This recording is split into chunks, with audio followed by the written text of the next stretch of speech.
नमस्कार छात्रों, आप सब कैसे हो बेटा? पढ़ाई अच्छे से चल रही है जी बेटा। आज चलें आप लोगों को एक नए पद से परिचय कराएंगे जो मीराबाई द्वारा रचित है। पदावली का दूसरा पद प्रस्तुत काव्यांश में मीराबाई प्रभु का दर्शन करने के बाद किस तरह से अपने भाव को व्यक्त करती हैं, इस बात का वर्णन किया उन्होंने। और कोई भी मानव यदि इस संसार में परमात्मा को प्राप्त कर लेता है तो वह कितना प्रसन्न होता है। चाहे जो कुछ भी कहता रहे, लेकिन उसके लिए तो संसार का सबसे बड़ा सुख वही है जिसको उन्होंने प्राप्त कर लिया। और परमात्मा का सुख, परमात्मा की प्राप्ति करने के बाद मनुष्य को किसी प्रकार की कोई कमी नहीं होती है। तो आए बेटा, पहले पद को हम लोग थोड़ा सा गाएंगे अच्छे से। जब पढ़ा करिए तो विधिवत बैठ करके हिंदी विषय को अच्छे से ध्यान से पढ़िए, ध्यान से सुनिए कैसे पद को पढ़ा जाता है। ठीक है बेटा।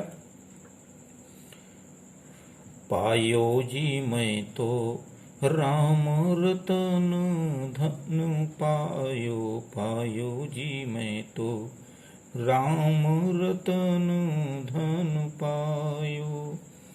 वस्तु अमोलक दी मेरे सद्गुरु, कृपा कर अपनायो।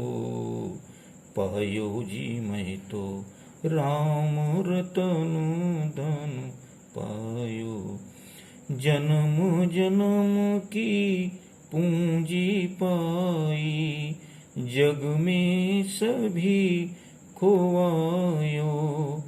खर्चे नहीं कोई चोर न लेवे, दिन दिन बढ़त शवायो।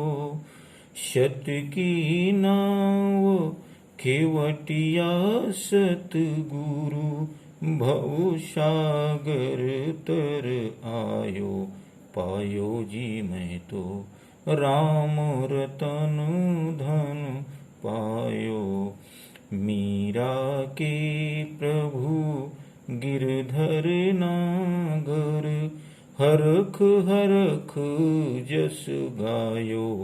पायो जी मैं तो राम रतन धन पायो। प्रस्तुत काव्यांश में बेटा मीराबाई ने अपने प्रभु के प्राप्त होने के बाद जो प्रसन्नता है उस प्रसन्नता को व्यक्त किया है। यहाँ पर उन्होंने कहा, पायो जी मैं तो राम रतन धन पायो। प्रस्तुत काव्यांश में मीराबाई जी प्रभु के प्राप्त होने के भाव का वर्णन करते हुए कहती हैं कि पायो जी मैं तो राम रतन धन पायो। कहा मैंने राम रत्न रूपी धन को प्राप्त कर लिया। संपूर्ण संसार को संबोधित करती हुई लिखती हैं, कहती हैं कि हे मानो, हे मनुष्यों, मैंने तो राम रत्न रूपी धन को प्राप्त कर लिया। वस्तु अमोलक दी मेरे सतगुरु। और ये प्राप्त कैसे हुआ? सतगुरु की कृपा से। सतगुरु हम सूरीज करी एक, कहा प्रसंग वर्षा बादल प्रेम का भीग गया स्वयं। जैसा कि संत कबीरदास जी कहते हैं, उसी बात को यहाँ पर मीराबाई भी कहती हैं कि मेरे सतगुरु की कृपा से वस्तु अमोलक, एक ऐसी अमूल्य वस्तु प्राप्त हो। अमोलक माने अमूल्य, एक ऐसी अमूल्य वस्तु की प्राप्ति हो गई है जिसकी हम तुलना नहीं कर सकते किसी वस्तु से। और ये प्राप्त हमारे सदगुरु की कृपा से हुई। इसलिए बेटा सबके जीवन में गुरु का बहुत बड़ा सहयोग होता है। तो यहां पर मीराबाई ने कहा कि हमारे सदगुरु ने हमको एक ऐसी अमूल्य वस्तु की प्राप्ति कराई है जिसका हम वर्णन नहीं कर सकते। कृपा कर अपनायो। कहा ये हमारे सदगुरु की कृपा थी, ये हमारे सदगुरु की महत्ता थी। उन्होंने मेरे ऊपर कृपा किया और कृपा करके उन्होंने हमें अपनाया और अपना करके हमें एक ऐसी अमूलक वस्तु दी। और वो अमूलक वस्तु क्या थी? राम रतन, राम रत्न रूपी धन, जिसका कोई मूल्य नहीं है, वह अमूल्य वस्तु है। जन्म जन्म की पूंजी पाई। कहा मेरे ये जन्मों जन्मों की ये बड़ी तपस्या होती है बेटा, तब जाकर के प्रभु की प्राप्ति होती है, सच्चे गुरु का मिलन होता है। इसलिए उन्होंने लिखा जन्म जन्म की कई जन्मों का, ये मेरे कई जन्मों का परिश्रम है, तब जाकर के हमें यह पूंजी प्राप्त हुई है। कौन सी पूंजी? राम रत्न रूपी धन, परमात्मा रूपी धन। परमात्मा का और सच्चे गुरु का हमें साक्षात्कार हुआ, जो ये मेरे पूर्व जन्मों की, कई जन्मों की कथा है, कई जन्मों का परिश्रम है, तब जाकर के हमें परमात्मा की प्राप्ति हुई। जग में सभी खोआयो, जबकि जग में सभी खोआयो, और कहा कि संसार में सभी जो हैं, कहा उन्होंने अपना तो खो दिया, लेकिन मैंने अपनी पूंजी को प्राप्त कर लिया। और दूसरी भी दृष्टि से आप देखें तो यहां पर मीराबाई कहती हैं कि संसार में अन्य सभी चीजों को हमने तो खो दिया, लेकिन हमने एक अमूलक वस्तु को प्राप्त कर लिया, वह है राम रत्न धन। खर्चे नहीं कोई चोर न लेवे। मीराबाई जी कहती हैं कि हे मानव, खर्चे नहीं कोई, कहा इसका कोई खर्च नहीं है, न इसे चोर चुरा सकता है। इसको प्राप्त करने का क्या खर्च है? सिर्फ यही है भाव, भक्ति, आपकी लगन। ज्ञान की प्राप्ति का माध्यम क्या है? सिर्फ आपकी लगन। इसलिए मीराबाई जी कहती हैं कि इसका कोई खर्च नहीं है और इसे चोर नहीं चुरा सकता है। न चौरहार्यम, कहा विद्या भी वही है, ज्ञान भी वही है, और बल्कि ये क्या होता है? दिन दिन बढ़त सवायो। तो कहा ये प्रतिदिन बढ़ता है, सवाई बढ़ता है। ये नहीं कि जितना प्राप्त हुआ उतना ही रहेगा, ये दिन दिन, प्रत्येक दिन बढ़त सवायो, कहा ये सवाई बढ़ता जाता है।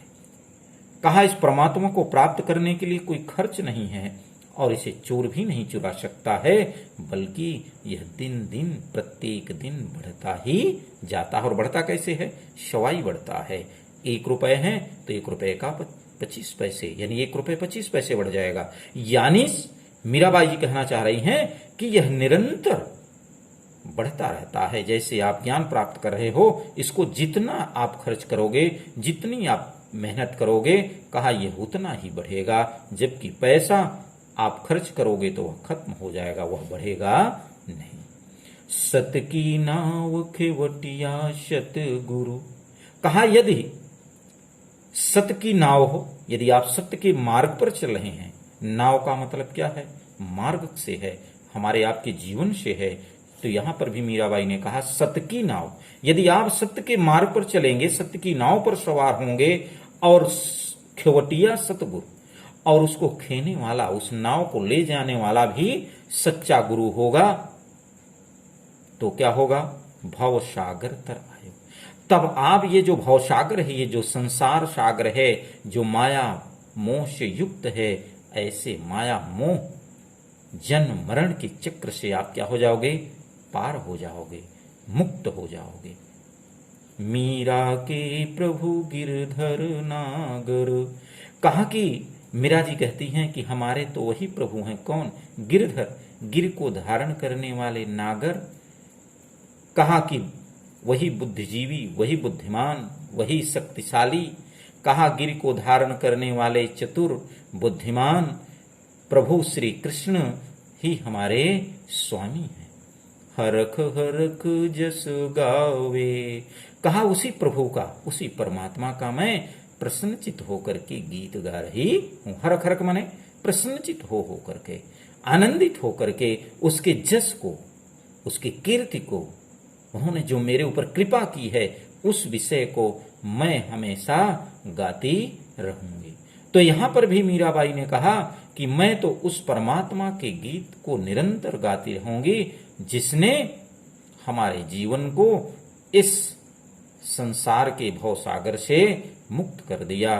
का ऐसे उस गुरु और ऐसे उस परमात्मा की मैं निरंतर गुणों का गान करती रहूंगी। ठीक है बेटा।